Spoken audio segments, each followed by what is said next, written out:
आज हम जिस चीज को समझने वाले हैं वो मिडल ईस्ट से आने वाली कोई आम खबर नहीं है। नहीं, ये असल में एक बहुत ही गहरी एक रणनीतिक पहेली है। ईरान की एक ऐसी चाल जो पश्चिम को एक ऐसे युद्ध में खींचने के लिए बनाई गई है जिसे जीतना लगभग नामुमकिन है। तो चलिए भू राजनीति की शतरंज की बिसात को जरा और करीब से देखते हैं। जरा एक ऐसे युद्ध के बारे में सोचिए जिसका कोई ऑफिशियल ऐलान नहीं हुआ, लेकिन जो धीरे धीरे दुनिया के सबसे ताकतवर देश को एक भंवर में खींचता जा रहा है। मान लीजिए साल है 2026 और मिडिल ईस्ट में एक बार फिर आग लगी हुई है। अमेरिका और इजराइल ने ईरान पर बहुत बड़े हमले किए हैं, लेकिन ईरान का जो जवाब आया वो सिर्फ एक जवाबी कार्रवाई नहीं थी। नहीं, वो एक बहुत बड़े खेल की पहली चाल थी। ये एक पूरी तरह सोची समझी रणनीति थी, एक ऐसी चाल जिसके बारे में कई एक्सपर्ट्स का मानना है कि अमेरिका को एक लंबे, थकाऊ और कभी न जीते जा सकने वाले युद्ध में फंसाने के लिए ही बनाई गई है। तो सवाल यही उठता है, क्या ईरान वाकई में हार रहा है या फिर वो कोई बहुत गहरा, बहुत सोचा समझा खेल खेल रहा है?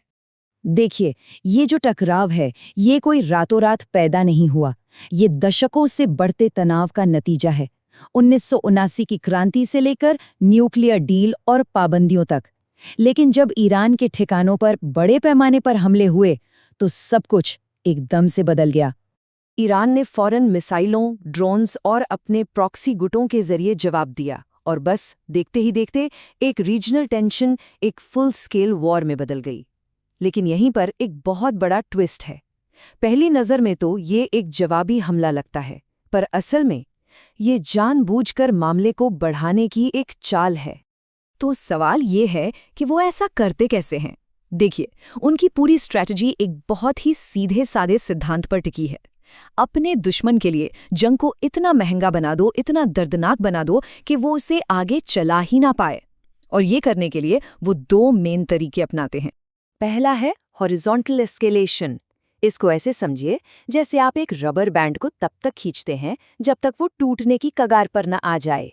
एक ही जगह फोकस करने के बजाय ईरान लड़ाई को जियोग्राफिकली फैलाता है। अलग अलग इलाकों में अमेरिका के सहयोगियों पर प्रेशर डालकर उसकी फौज और रिसोर्सेज को बिखेर देता है। दूसरा है वर्टिकल एस्केलेशन। यहाँ पर लड़ाई की तीव्रता को बढ़ाया जाता है।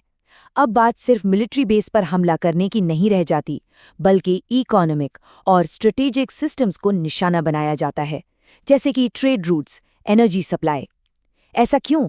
क्योंकि ईरान एक बेसिक बात जानता है, आमने सामने की सैन्य लड़ाई में वो अमेरिका को हरा नहीं सकता।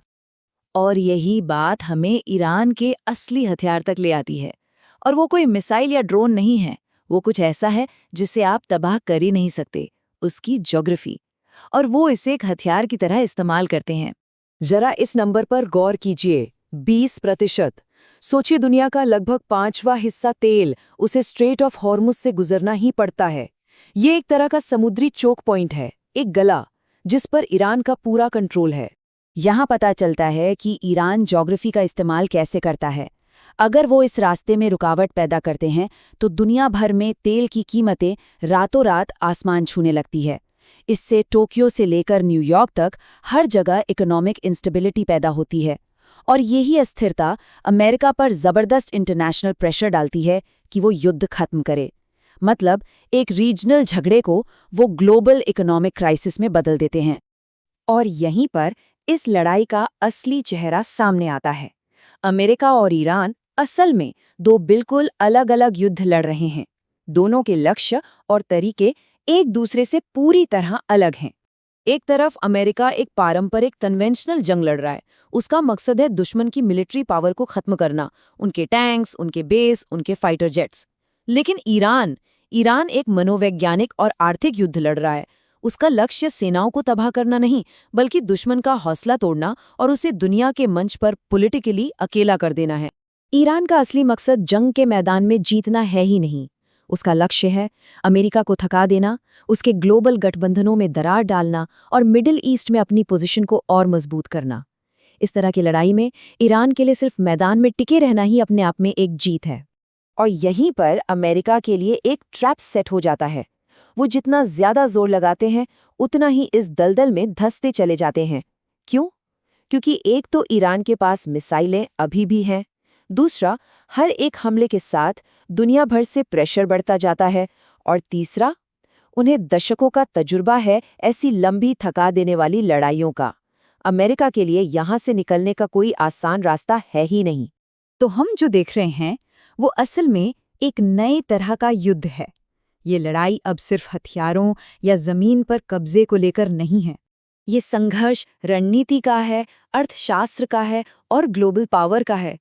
ये इस बात का एक जीता जागता सबूत है कि कैसे एक कमजोर दिखने वाली ताकत भी सही स्ट्रैटेजी का इस्तेमाल करके एक सुपर पावर को एक ऐसे दलदल में फंसा सकती है जहां जीत का मतलब भी बदल जाता है।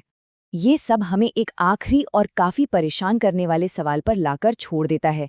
क्या होता है जब एक रीजनल वॉर एक ग्लोबल क्राइसिस बन जाता है?